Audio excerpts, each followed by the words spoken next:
Mon père était l'homme le plus aimé de notre quartier. Il aidait les voisins, il organisait les fêtes de rue, il était le premier arrivé quand quelqu'un avait besoin d'aide. En 2021, la police l'a arrêté. Et j'ai découvert que je ne le connaissais pas du tout.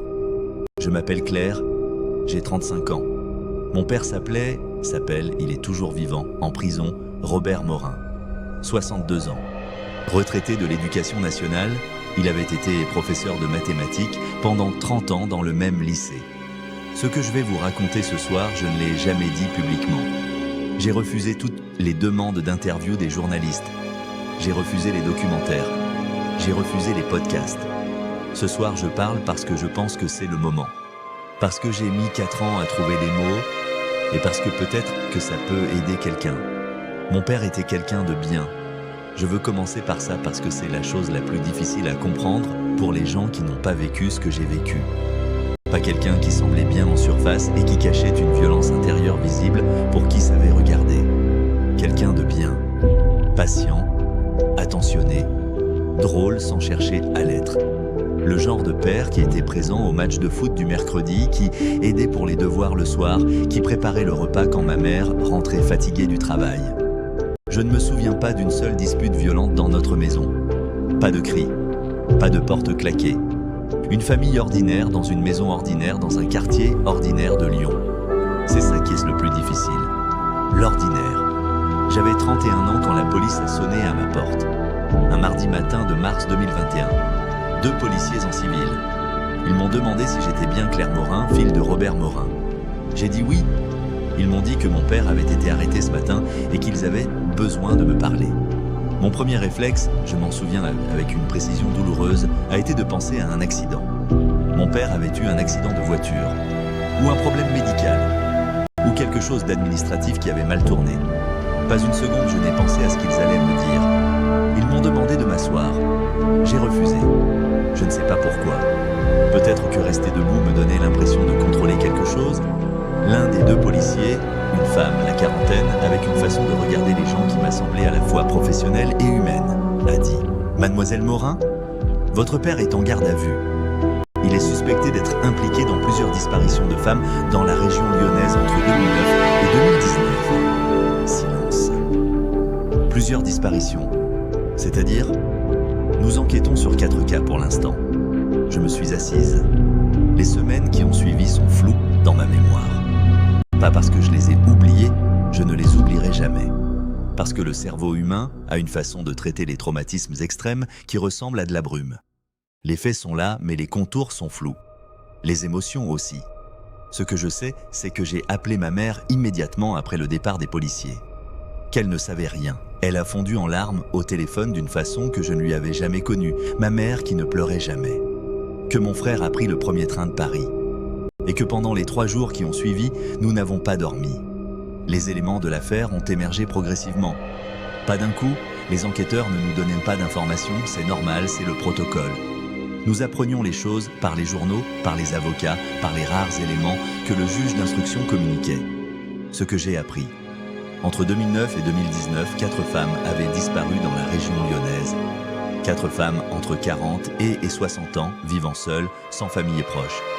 4 disparitions qui avaient été traitées comme des cas distincts par des services différents et qui n'avaient jamais été reliés.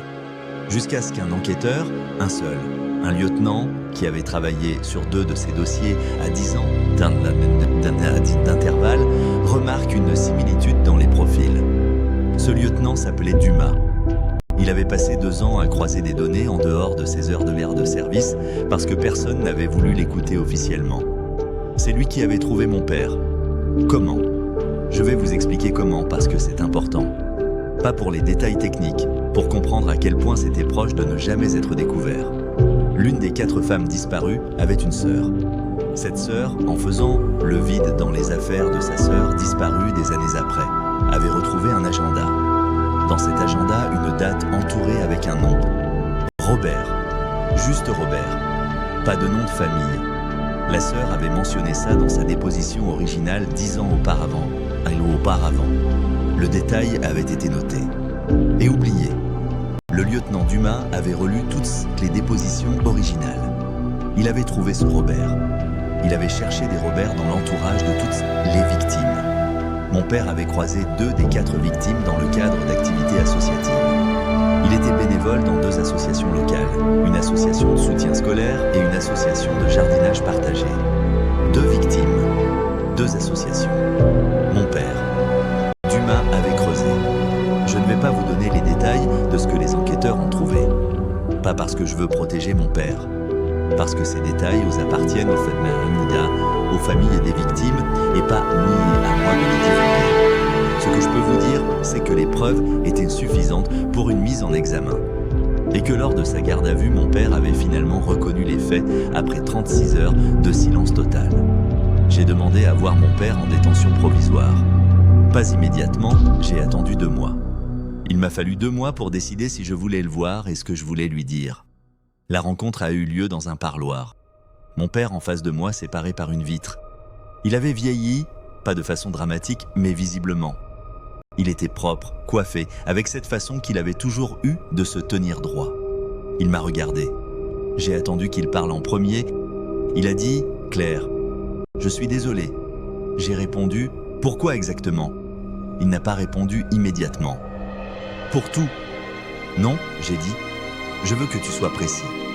Pourquoi exactement tu es désolé ?» Cette conversation a duré 45 minutes. Je ne vais pas vous la rapporter en entier. Certaines parties sont trop intimes. D'autres sont trop difficiles à mettre en mots, même maintenant. Ce que je vais vous dire, c'est ce que j'ai cherché dans cette conversation et ce que j'ai trouvé. J'avais besoin de comprendre comment quelqu'un que je connaissais depuis ma naissance, comment quelqu'un qui m'avait appris à faire du vélo et qui était venu à toutes mes remises de diplôme. Comment quelqu'un d'aussi ordinaire dans sa façon d'être père pouvait être quelqu'un d'aussi extraordinairement différent par ailleurs. Je n'ai pas obtenu de réponse satisfaisante.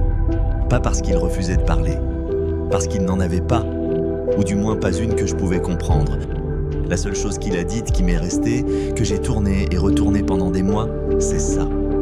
Ça n'avait rien à voir avec vous, avec ta mère, avec ta vie. C'était complètement séparé. Comment c'est possible d'être complètement séparé ? Il a regardé ses mains. Je ne sais pas. Je suis sorti de ce parloir en sachant 2 choses que je ne savais pas avant. Premièrement, il n'avait pas de réponse.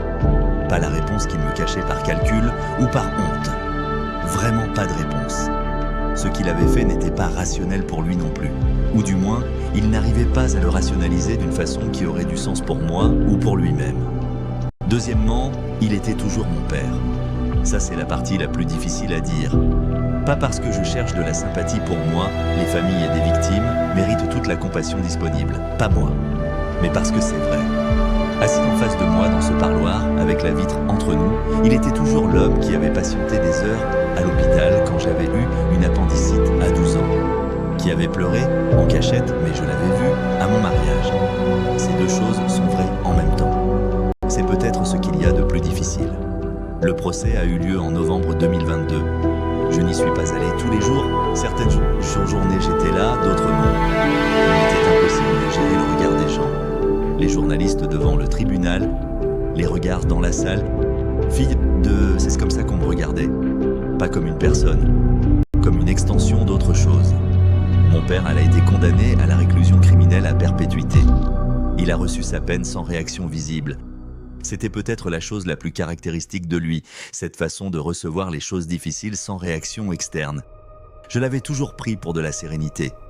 Ce qui m'a le plus affecté dans tout ça, plus que l'arrestation, plus que le procès, plus même que la peine, c'est quelque chose de très précis. Des photos. Après l'arrestation, les enquêteurs avaient saisi le matériel informatique de mon père. Parmi les fichiers récupérés, il y avait des photos. Des photos de sa vie ordinaire, vacances en famille, de